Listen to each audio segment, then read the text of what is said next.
উনি তো বলেছিলেন আই রিভোল্ট, অর্থাৎ আমি বিদ্রোহ করছি, এবং এই বিদ্রোহের শাস্তি কিন্তু সেনাবাহিনীতে হলো নির্ঘাত মৃত্যুদণ্ড। উনি নির্ঘাত মৃত্যুদণ্ড জেনেও এবং ওনার পরিবার ক্যান্টনমেন্টে বন্দী আছেন জেনেও কিন্তু উনি স্বাধীনতার ঘোষণাটি দিয়েছিলেন। এটা আমাকে অনেক অনুপ্রেরণা যোগায়, এই কারণে যে অনেক সময় আমাদেরকে এগিয়ে আসতে হয়, সিদ্ধান্ত নিতে হয় বাংলাদেশের প্রয়োজনে, জনগণের প্রয়োজনে, যেটা আমরা গত বছর দেখেছি।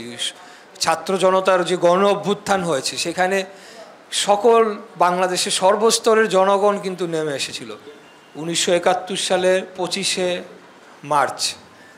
25শে মার্চ কাল রাতে যখন পাকিস্তানি হানাদার বাহিনী সাধারণ মানুষের উপরে গুলি চালিয়ে হত্যাকাণ্ড শুরু করে, Rajarbagh police line, Kamalapur rail station, Dhaka বিশ্ববিদ্যালয়, এমনকি সদরঘাটের এই অঞ্চলেও তারা নিরীহ মানুষের উপরে পাকিস্তানি হানাদার বাহিনী গুলি চালিয়ে হত্যাকাণ্ড শুরু করে, তখন যারা রাজনৈতিক নেতা ছিল তারা দেশ ছেড়ে পালিয়ে যায়, দেশ থেকে চলে যায়। তখন একজন তরুণ মেজর, ওনার বয়স ছিল মাত্র 36 বছর বয়স, উনি নিজের মাথার থেকে নিজের বুদ্ধি দিয়ে চিন্তা করলেন যে এই অবস্থায় দেশকে রাখা যায় না, এই অবস্থায় কিছু করা দরকার। তখন উনি 26শে মার্চ উনি চট্টগ্রামে কালুরঘাট বেতার কেন্দ্র, সেই বেতার কেন্দ্রটা ওনার যে দল ছিল এই দলকে নিয়ে উনি দখল করে উনি নিজ থেকে 36 বছর বয়স মাত্র, আমার বয়স 38, আমার থেকে আরও 2 বছর বয়স কম ছিল, উনি নিজ উদ্যোগে উনি স্বাধীনতার ঘোষণা দেন, বাংলাদেশের স্বাধীনতার ঘোষণা দেন, বাংলাদেশকে একটা স্বাধীন রাষ্ট্র হিসাবে দাবি করেন এবং পৃথিবীর কাছে বলেন যে আমাদের এই স্বাধীন রাষ্ট্রকে তোমরা স্বীকৃতি দাও, তোমরা অস্ত্র দাও, তোমরা সাহায্য দাও, এবং মহান মুক্তিযুদ্ধের সূচনা করেন। তো উনি যখন একজন মেজর, সেনাবাহিনীর একজন কর্মকর্তার মুখ থেকে যখন এরকম ভাষণ আসলো, তখন এটা সারা বাংলাদেশের মানুষের মাঝে ছড়িয়ে পড়ে। অন্যান্য সেনাবাহিনীর যারা অফিসাররা ছিল পূর্ব পাকিস্তান সেনাবাহিনী এবং তৎকালীন যে পুলিশ বাহিনী, তারাও তখন এই যুদ্ধে যোগদান করে এবং যোগদান করে 9 মাস রক্তক্ষয়ী মুক্তিযুদ্ধের পরই আমরা স্বাধীন বাংলাদেশ পাই।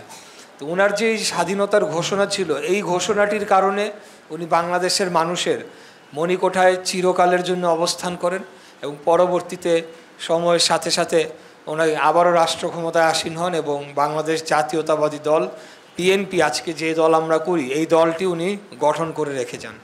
তো আমি সংক্ষিপ্ত শুধু ওনার ইতিহাসটা বললাম এই কারণে যে আমার কাছে এটা অনেক বড় একটা অনুপ্রেরণার বিষয় যে 36 বছর বয়সে যখন বাংলাদেশের যারা তৎকালীন যারা রাজনৈতিক নেতাকর্মীরা ছিল সবাই পালিয়ে গেলেন, শেখ মুজিবুর রহমানকে গ্রেফতার করে নিয়ে যাওয়া হলো, তখন কিন্তু একটা রাজনৈতিক শূন্যতা, কেউ সিদ্ধান্ত দেওয়ার মতো কেউ নাই, কেউ সাহস নিয়ে কিছু বলার নাই। তখন উনি যে পদক্ষেপটি নিয়েছিলেন, এটার জন্যে কিন্তু বাংলাদেশের মুক্তিযুদ্ধটা শুরু হয়, যে আসল যুদ্ধ যেটা আর কি আমরা বলি যে মানে বন্দুক নিয়ে যেটা যুদ্ধ। উনি কিন্তু সেনাবাহিনীতে তখনও পূর্ব পাকিস্তান সেনাবাহিনীতে কর্মরত ছিলেন। উনি তো বলেছিলেন আই রিভোল্ট, অর্থাৎ আমি বিদ্রোহ করছি, এবং এই বিদ্রোহের শাস্তি কিন্তু সেনাবাহিনীতে হলো নির্ঘাত মৃত্যুদণ্ড, অর্থাৎ যদি কোনো কারণে যুদ্ধ সফল না হতো, উনি নির্ঘাত মৃত্যুদণ্ড জেনেও এবং ওনার পরিবার ক্যান্টনমেন্টে বন্দী আছেন জেনেও কিন্তু উনি স্বাধীনতার ঘোষণাটি দিয়েছিলেন। এটা আমাকে অনেক অনুপ্রেরণা যোগায়, এই কারণে যে অনেক সময় আমাদেরকে এগিয়ে আসতে হয়, সিদ্ধান্ত নিতে হয় বাংলাদেশের প্রয়োজনে, জনগণের প্রয়োজনে, যেটা আমরা গত বছর দেখেছি।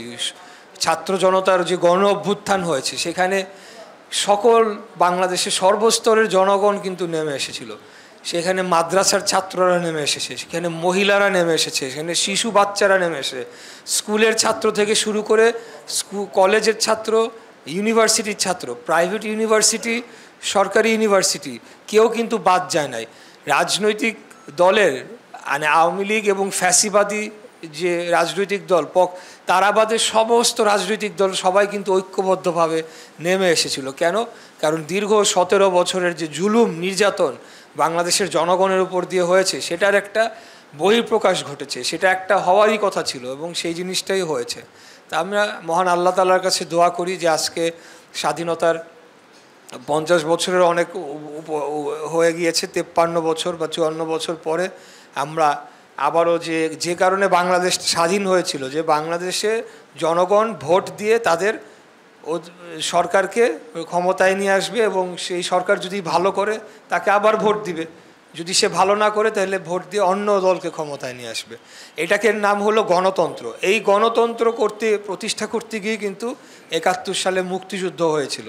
তা আমরা আশা রাখি যে এখন আমাদের এই যে মহান নেতা শহীদ প্রেসিডেন্ট জিয়াউর রহমান, ওনার শাহাদাত বার্ষিকীতে আমরা শপথ নিতে চাই। আমরা যারা বিএনপি করি তোমাদের কাছে এসেছি এই কথাগুলো বলার জন্য যে আমরা বাংলাদেশের জনগণের ভোটের অধিকার এবং বাংলাদেশের স্বাধীনতা, সার্বভৌমত্ব এবং দক্ষিণ পূর্ব এশিয়ায় বাংলাদেশ যাতে মাথা উঁচু করে দাঁড়াতে পারে, অন্য কোনো রাষ্ট্রের কাছে যাতে আমাদেরকে মাথা নিচু না করতে হয়, আমরা যাতে কোনো অন্য রাষ্ট্রের কাছে, অন্য দেশের কাছে দাস না হয়ে থাকতে পারি, বাংলাদেশি হিসাবে আমরা গর্বিত বোধ করি এবং আমরা অন্য কোনো দেশের চেয়ে কম না। আমরা সব দেশের আর বেশি ভালো না হলেও অন্তত সমান মর্যাদা নিয়ে যেতে আমরা আগামী দিনে বাংলাদেশ রাষ্ট্রকে পৃথিবীর মাঝে একটা মানে উজ্জ্বল নক্ষত্র হিসেবে প্রতিষ্ঠা করতে পারি, সেই দোয়াটাই করছি। এবং তোমরা যারা পরের প্রজন্ম, আমাদের পরের প্রজন্ম রয়েছে, তোমরা আশা করি বাংলাদেশকে আরও এগিয়ে নিয়ে যাবে। একদিন আমরা থাকবো না, তোমরা থাকবা,